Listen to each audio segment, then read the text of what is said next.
पता है, सब जानते हैं कि झाकड़ आएगी तो मेरे यहाँ झुलसा रोग आएगा, लेकिन फिर भी हम खर्चा कम करते जब आ जाता है तो जैसे ही आपकी ओस गिरेगी तो ओस गिरने से उसमें ओस रहती है, जिसके कारण उसमें पहले तो वो लाल पड़ेगा और जो पौधा लाल पड़ता है वो आगे जाके जलने लगता है। यानी कि पहले तो उसकी सिराएं जो रहती हैं वो जलेंगी, एक तो वो हो गया, या फिर नीचे से भूरा पड़ेगा। आज बहुत सारे खेतों में ऐसा हो रहा होगा, पौधा लगा हुआ है और नीचे से भूरा पड़ते पड़ते ऊपर तक जा रहा है, वो जल रहा है, या तो वो होगा। फिर क्या होगा, धीरे धीरे धीरे जाके वो उसका दाने पर दिखेगा। और जो हम लोग फसल बोलते हैं ना कि 90 से 120 दिन में जो हमारी फसल पकेगी वो जल्दी आ जाएगी। दूसरा हो गया। तीसरा जो दिख रहा है भस्मी फफूंद, पाउडरी बोलते हैं, छाछिया बोलते हैं, यानी वो छाछ जैसा जम जाता है। ये हमारा जब फरवरी आएगा महीना, जब हम ठंड से गर्मी में जाएंगे, एकदम टेम्परेचर डाउन जाएगा, तब वो बीमारी आती है। वो आपका पाउडर सा पूरे पौधों पे जम जाता है, पाउडर सा हो जाता है। तो मेजर आपकी ये 3 बीमारियां जीरे में आती हैं और कोई कंफ्यूजन नहीं है। 3 बीमारियां हैं। एक तो हरा पौधा ऊपर से ऐसे हो रहा है, दूसरा आपका जो लाल पड़ रहा है यानी वो आगे जाके जलेगा, और तीसरा जो आगे आगने वाले हैं महीने में आने वाले, इनको हम कंट्रोल कर लेंगे तो हम जीरा अच्छे से कर सकते हैं। थोड़ा उसको और बता दें लॉजिकली वो मरता क्यों है, जो जड़ वाला है, पहला वाला जो आज बोल रहे हैं ना ऐसे मर रहा है। हम लोग खेती करते हैं, डेली खेत में जाते हैं, हमने सोचा ये पौधा खाद पानी कैसे लेता है, कभी सोचा? दिमाग तो लगाते होंगे यार ये लेता है, ऐसा मोटर तो है नहीं कि ऊपर चढ़ा देता होगा पानी। तो उदाहरण के लिए समझो, जब किशमिश होती है ना, किशमिश पानी में डालते हैं वो फूल जाती है। क्यों? क्योंकि किशमिश के अंदर की सांद्रता शर्करा ज्यादा होती है, बाहर कम होती है, तब तक पानी जाता है अंदर जब तक दोनों की बराबर नहीं हो जाती। तो वैसे ही पौधे में कोई परागण दाव लगता है, जिसमें पौधे की अंदर की सांद्रता कम होती है, बाहर पानी खाद ज्यादा होता है, तो वो ऊपर जाता है, तो नीचे से ऊपर तक जाता है। तो 2 पाइप है पौधे में, एक उदाहरण के लिए, एक का नाम जाइलम है, एक का नाम फ्लोएम है। तो जाइलम के नीचे से पानी और खाद ले जाएगा ऊपर, प्रकाशीकरण पड़ेगी, भोजन बनेगा यानी ऊर्जा बनेगी। फ्लोएम के द्वारा ऊपर से नीचे तक पौधा भोजन आएगा। लेकिन वो पाइप हो गया आपका बंद, उखाड़ते हो ना, जैसा मुरझा गया तो पाइप जब उखाड़ते हो देखते हो नीचे वो खाली हो गई, यानी पाइप हो गया आपका बंद। जब पाइप बंद हो जाएगा तो सबसे पहले असर कहाँ होगा? ऊपर होगा। कभी कभी क्या देखते हैं हम लोग कि पूरा पौधा खड़ा है लेकिन उसकी एक डंगाल ऐसी है, यानी कि उसका जाइलम बंद हो गया नीचे, यानी वो बीमारी हमारे पौधे में घुस गई है। और वो जब आ जाता है तो फिर वो कोई नहीं रोक सकता है, चाहे वो कितना भी कुछ बोले कि ये डाल दो वो डाल दो। फिर ये है कि हमको आगे वाले पौधों को बचाना है, आगे वाले पौधे हमारे नहीं मरने चाहिए। तो ये 3 बीमारियों का हो गया।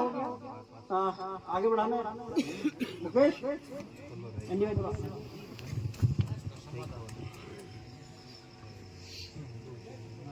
अब सब जान गए बीमारी। एक चीज और होती है अगर हम लोग जानते हो तो, तनाव जानते, तनाव, चिंता, टेंशन पौधे में आता है। मानते हैं कोई लोग पौधे में तनाव आता है? नहीं, जीव नहीं, तनाव, चिंता जानते हैं? चिंता, चिंता क्या बोलते हैं यहाँ पे लोग, परेशान हो जाते हैं तो परेशान, तो पौधे में रहती है कि नहीं? मानते हो? आज आप देखो बहुत सारा पौधा अच्छा खड़ा हुआ है, बीमारी भी नहीं है, लेकिन फिर भी वो सीधा सीधा चल रहा है, वो बूटा नहीं बना रहा है या पीला हो रहा है, यानी कि बूटा भी बना रहा है तो वो ज्यादा फूल पुष्पवंश ज्यादा नहीं आ रहा है, झाड़ जैसा नहीं बन रहा है। कारण क्या है? कारण है मौसम का बदलाव। यानी जब मौसम, वो भी जीव, हम भी जीव हैं, तो ज्यादा ठंड पड़ेगी तो हम भी चिंता में रहते हैं, वैसे पौधा भी चिंता में। जब पौधा टेंशन में रहेगा तो खुश नहीं रहेगा, ज्यादा खुश नहीं रहेगा तो वो झाड़ ज्यादा अच्छा नहीं बनाएगा। और क्या होगा, जब चिंता में आदमी होता है तो उसका बुढ़ापा जल्दी आ जाता है। वैसे ही पौधा जब तनाव में रहेगा तो वो समय से पहले पक जाएगा। जब समय से पहले पकेगा तो चाहे उसका दाना पूरा भरा हो, दाना बड़ा हुआ हो या नहीं हुआ, वो तो आपका पकाव ले लेगा। क्योंकि जब आप देखते हो ना बाद में जब हवा चलती है तो चाहे वो कितना भी लेट हो एकदम वो पकाव पे आ जाता है। और हम लोग सोचते हैं कि अगर ये 10 से 15 दिन और लेट होता तो हमारा उत्पादन बढ़ जाता। ये सब लोग सोचते हैं, सबके दिमाग में रहता है, लेकिन वो निकल जाए साल फिर भूल गए। तो ये तनाव के कारण ऐसी स्थिति भी होती है पौधे की। जब पौधे में तनाव आएगा यानी कि बीमारी हो गई 3, एक तो वो ऐसे मरने वाला, और एक आपका झुलता रोग, और एक आपका छाछिया। उसके अलावा सबसे बड़ा दुश्मन हो गया तनाव। जिसका पौधा स्वस्थ है ना वो सोच रहा है मैं स्प्रे नहीं करूंगा, उसमें तनाव है, पौधा आपका खुश नहीं दिख रहा, यानी उसका बूटा नहीं बन रहा।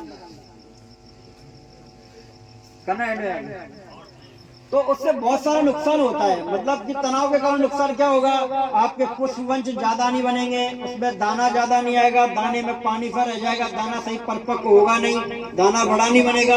इससे क्या होगा, हमारे उत्पादन पे फर्क पड़ेगा सीधा। तो ये सारी चुनौतियां हैं। अब इनसे हमको निपटना कैसे है? आ जाओ भैया, आगे जगह है, इधर लेना। ये लाइट तो है फिर क्यों नहीं चल रही मुकेश? अच्छा ये किससे चल रहा है?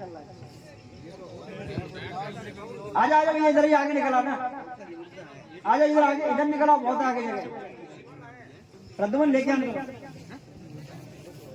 तो अभी हम लोग देखेंगे कि जो इतनी सारी जो बीमारियां हैं इनसे हम बचाव कैसे करें। क्योंकि पहले तो हमको पता होना चाहिए, ऐसा ही नहीं कि डायरेक्ट ये लो ये डाल दो इससे ये हो जाएगा। भाई वो कैसे हो जाएगा, कोई जादू थोड़ी हो जाएगा। ये हमारे खेत में वास्तविक समस्या है कि नहीं है। तो ये सब लोग आप लोगों को कनेक्ट किया होगा, ये सब आपके यहाँ देखने को मिल रही होंगी समस्या।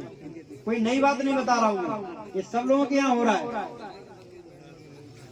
तो जब हम लोग स्प्रे करेंगे, हम स्प्रे करेंगे तो उससे हमको फायदा क्या होगा। सिर्फ बीमारी के लिए मत सोचो, अगर आपको सही से उत्पादन लेना है तो क्या होगा। आप जब स्प्रे करोगे तो एक तो आपका झुलसा रोग जो आने वाला है वो बचेगा, यानी कि कोरोना बच जाएगा, टीका लग गया, अब वो आराम से रह सकता है। ठीक है। दूसरा क्या होगा, जब उसमें तनाव नहीं होगा, जब पौधा खुश रहेगा तो वो भोजन ज्यादा बनाएगा। जब भोजन ज्यादा बनाएगा तो उसके फूल ज्यादा बनेंगे, पुष्पवंश आपके ज्यादा बनेंगे, उसमें आपके दाने ज्यादा आएंगे और दाना आपका भरेगा।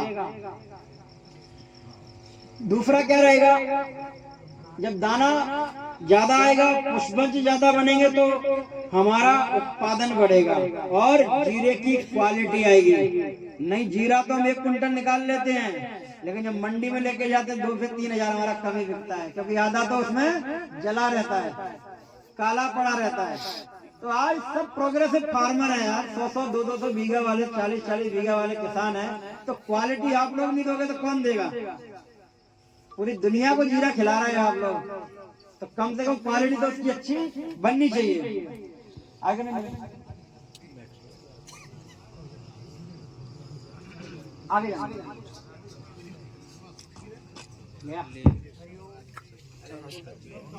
कोई नहीं, ऐसी आवाज है तो थोड़ा ठीक रहता है। 2 तरह का जीरा है, कोई अंतर नहीं आ रहा जीरे में। खेत में देखो दोनों में अच्छा दिख रहा है, जीरा ऊपर देखो दोनों खेतों में अच्छा दिख रहा है, उनके में भी जीरा उनके में जीरा है। खेत में जाके खुश भी हो रहे हैं, लेकिन उत्पादन जब निकालोगे ना तब बहुत फर्क पड़ेगा। वो जल गया और वो स्वस्थ खड़ा है। आगे पूरा स्वस्थ इतना तो रहेगा। तो जैसे हम लोग देख रहे हैं ना कि आगे जब हम बताएंगे, ये जो प्रायक्सर है बड़ा ये जो प्रायक्सर है आपका, जो 30 से 60-70 दिन का जो जीरा है आपका, आपको उस पर स्प्रे करना है। क्या करना है, स्प्रे। जो अभी तक जो मैंने समस्या बताई कि आपका एक तो उगटा जो ऐसे करके मर रहा है, उसके लिए नहीं है। ओलवा मत देना। इसका स्प्रे करने के बाद आप बोलो कि ये तो मेरा मर रहा है, उसके लिए नहीं है। उसके लिए आपको जड़ में दवाई पिलानी है, ऊपर से इसका स्प्रे करना है। इसका जो स्प्रे करोगे तो पहला तो आपका झुलसा रोग नहीं आएगा। झुलसा आता है ना, कोरोना, वो नहीं आएगा आपका, यानी आपने टीका लगा दिया। उसके अलावा इसका काम क्या है, जब आप इसको स्प्रे करोगे तो जो आज आपका पौधा सीधा सीधा चल रहा है ना, ये आपका झाड़ बनाएगा। क्योंकि ये बीमारी के साथ साथ में उसका तनाव, चिंता, टेंशन को कम करता है। ये उसको टेंशन में नहीं आने देता, तनाव में नहीं आने देता है, जिसके कारण पौधा अच्छा स्वस्थ बनता है। आपका झाड़ी नुमा पौधा बनेगा, यानी कि आपके फुटान के लिए तो बहुत सारी दवाइयां डालोगे, उनसे भी नहीं आ रही है। ये आपका क्या करेगा, ये पौधे में क्लोरोफिल बनाएगा। जैसे हमारे अंदर खून है, पौधे के अंदर क्लोरोफिल है, तो इसका काम ही है उसको हरा रखना, उसको क्लोरोफिल बनाना। तो जितना ज्यादा वो हरा रहेगा उतना ज्यादा उसके पुष्पवंश बनेंगे, उसमें दाने की संख्या बढ़ेगी। तो प्राइक्सर का जब आप स्प्रे करोगे, बीमारी तो आप दिमाग से निकाल ही दो, बीमारी को तो रोकेगा ही, तनाव को रोकेगा, और तनाव के रोकने से आपके जो पुष्पवंश है वो आपके ज्यादा बनेंगे। आपका दाना भरा हुआ आएगा, दाने में आपके में पानी नहीं भरेगा, और आपका सबसे मजबूत जीरा बनेगा। आपको 2 स्प्रे करने हैं इसमें। कितना? 2 स्प्रे, जिनका 30 दिन का है, या 40 दिन का है, 50 दिन का है। पहला स्प्रे करो 120 ml पर एकड़ में आप लोग जाते नहीं है, सबके पास 500 लीटर का ढोल है। 500 लीटर के ढोल में आपका 360 ml वाला ये एक डब्बा जाएगा, जिसके में 350 कैलकुलेट कर लो, 180 ml जाएगा। 350 300 का होता है, 500 या 300 का होता है। 300 के में आपका 180 ml जाएगा, और 500 में आपका 360 ml जाएगा। ये आपका 5 से 6 बीघे का काम होगा। 5 से 6 बीघे में आप इसका स्प्रे करोगे, चाहे 30 का हो, 40 का हो, 50 का हो, 60 का हो। स्प्रे करने से इसके फायदे, जैसे बताया मैंने, कि बीमारी को तो रोकेगा ही, बीमारी नहीं आने देगा, तनाव नहीं आने देगा। तनाव के कारण आपके फूल ज्यादा बनेंगे, दाना ज्यादा बनेगा, दाना आपका मजबूत रहेगा।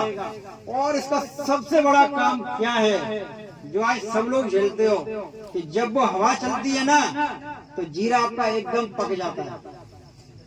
तो जिस किसी किसान भाई ने इसका यूज किया होगा, चाहे आपका कपास में, चाहे मूंगफली में, और चाहे आपका जीरे में, जब खेत में डलेगा ना, वो समय ले लेके पकेगा, आराम आराम से पकेगा। पड़ोसी का पक जाएगा, आपका नहीं पकेगा, क्योंकि ये उसको चिंता कम, मतलब पकने आता हो तो पकेगा नहीं कभी।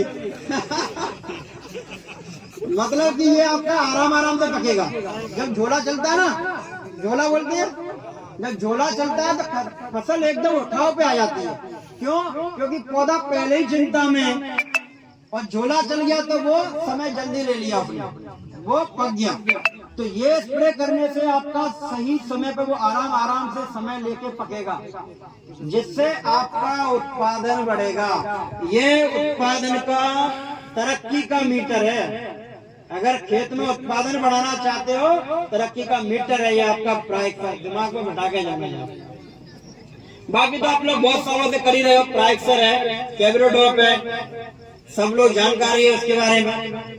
तो प्राइक्सर क्या बहुत टाइम से यूज होता है, ज्यादातर लोग जानते हैं, लेकिन कंपनी ने बंद कर दिया, बंद है। उसके लिए नया निकला है, ये आपका ओपेरा, ये आपका उसकी जगह नया रिसर्च करके दिया हुआ है आपको प्राइक्सर।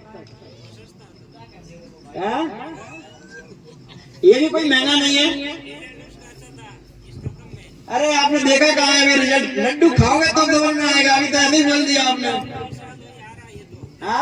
तो 2 साल में आप उसका रिजल्ट तो देखो, अभी आपने रिजल्ट देखा ही नहीं है। सही समय पर डालोगे, सही समय पर डालोगे, आपका रिजल्ट मिलेगा।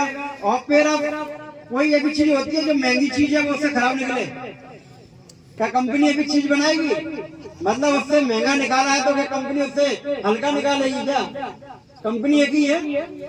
क्योंकि देखो आप लोग भी जानते हो, कोई एक चीज जब बार बार चलती रहती है तो उसकी रेसिस्टेंसी आ जाती है, उसका पावर कम होता है। और फिर हमने इतनी बार यूज किया है, इसलिए हमारे दिमाग में क्या बैठा है कि ये अच्छा है। ये उससे आगे की टेक्नोलॉजी है, बहुत आगे की है। ये आपका उत्पादन बढ़ाने वाली चीज है और आपकी साथ में बीमारियों को रोकने वाली चीज है। बहुत सारे लोग यूज किए हुए हैं। वो एक भाई किसान थे, आप आना थोड़ा